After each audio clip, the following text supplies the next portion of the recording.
Então, olá, alunos. Como combinado, eu vou resolver um exemplo de conservação de energia mecânica, porque eu acredito que esse exemplo vocês não tenham no caderno. Eu não lembro, na verdade, se antes de paralisar as aulas, a gente conseguiu fazer um exemplo disso. Mas enfim, eu vou resolver um exemplo com vocês e essa ideia vocês vão aplicar para os demais exercícios. Então, vamos lá. Então, exemplos de conservação da energia mecânica. O primeiro exemplo é esse aqui, ó. Um carrinho de 100 km se movimenta por uma montanha russa conforme a figura. Determine sua velocidade no ponto C. Então, o que eu tenho que interpretar? Primeiramente, não foi daqui que o carrinho iniciou a sua movimentação. Isso aí é muito importante. Ó. Vocês podem ver que a montanha russa segue para cá na figura. Então, não foi daqui que o carrinho iniciou o seu movimento. Se fosse daqui, de cara você já ia conseguir dizer que ele nem ia conseguir chegar no ponto C, não é? Porque se esse ponto é mais baixo que aqui e ele estaria iniciando o seu movimento daqui, ele ia sair daqui com energia cinética zero, só ia ter energia potencial. Então, como que essa energia iria ser o suficiente para levar ele até um ponto mais alto que o inicial? Isso seria impossível. Mas não é o caso. A gente considera que o carrinho iniciou seu movimento em, sei lá, algum outro ponto aqui da montanha-russa que não está mostrando no desenho. Então, o carrinho, ao passar por aqui, ele tinha uma velocidade de 15 metros por segundo e este ponto está localizado a uma altura de 5 metros do chão. Então, o chão é o nosso ponto de referência. Então, quando ele passa pelo ponto A, eu sei que ele tem dois tipos de energia. A energia potencial gravitacional, porque ele está a uma certa altura do chão, e energia cinética, porque ele também possui velocidade. Então, no ponto A, ele tem esses dois tipos de energia. E somando as duas, dá a energia total do carrinho, a energia mecânica total. O exercício, ele não constou aqui, mas nós iremos desconsiderar o atrito para resolver esse exercício, tá? Então, nós não vamos ter forças dissipativas, não vamos ter energia perdendo aqui nesse sistema, certo?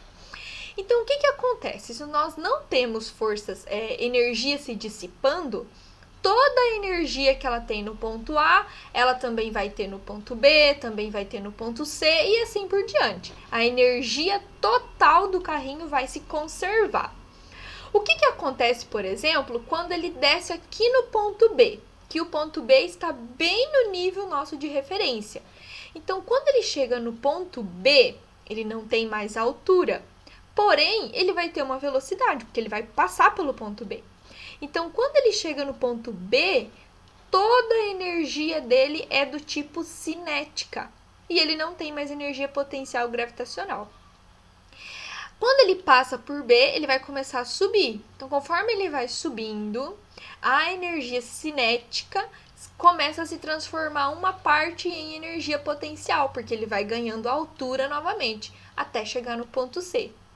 No ponto C, ele não vai parar, ele vai seguir o trajeto. Então, no ponto C, ele também vai ter dois tipos de energia. A energia potencial gravitacional, porque agora ele está a uma altura do chão, e também cinética, porque ao chegar no ponto C, ele também vai ter uma velocidade, certo? Muito bem, então vamos fazer os cálculos. Então, em A, o carrinho possui dois tipos de energia, foi o que a prof comentou anteriormente. A energia potencial gravitacional, pois ele está a uma altura do chão, e a energia cinética, pois ele tem velocidade. O exercício pede para desconsiderar o atrito. Dessa forma, a energia mecânica total se conserva. Então, se a gente não tem dissipações, a energia mecânica é igual para todos os pontos. Então, em C, o carrinho deverá ter a mesma quantidade total de energia que em A. Então, no ponto C e no ponto A, se eu for somar todas as energias, eles têm que ter o mesmo valor. Então, em A e em C, eles têm que ter a mesma quantidade de energia, certo?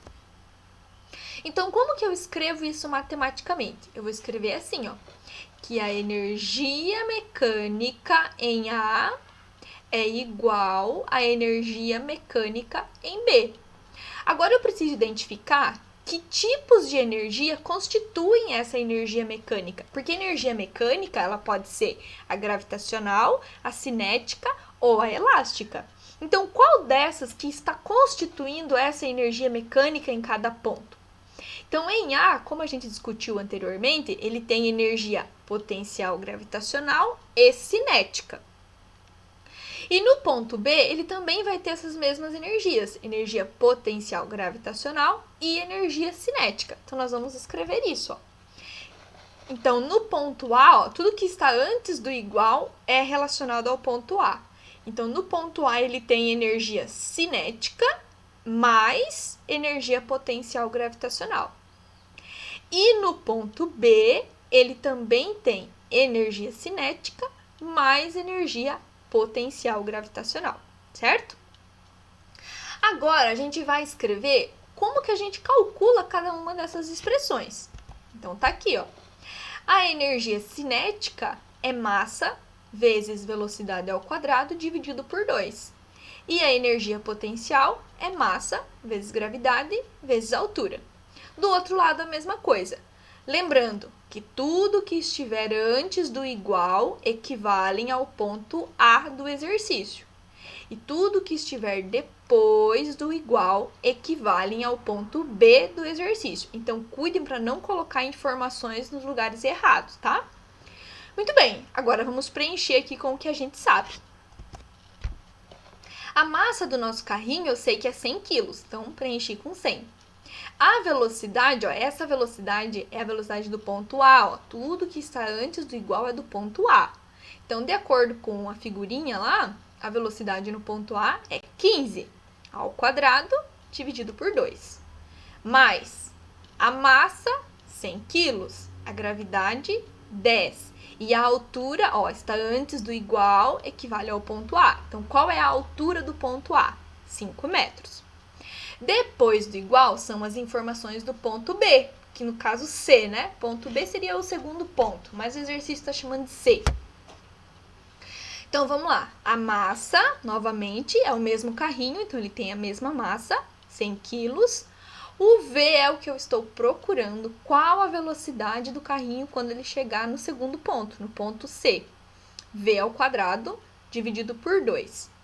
Mais massa, 100 quilos, gravidade 10 e a altura, agora é a altura do segundo ponto que eu estou estudando, que de acordo com o exercício é 8 metros.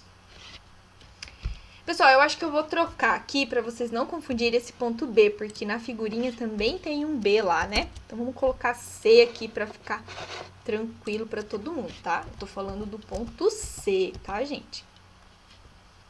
Muito bem, vamos resolver agora tudo isso. 15 ao quadrado vezes 100 dividido por 2, ao todo vai dar 11.250. 100 vezes 10 vezes 5 vai dar 5.000.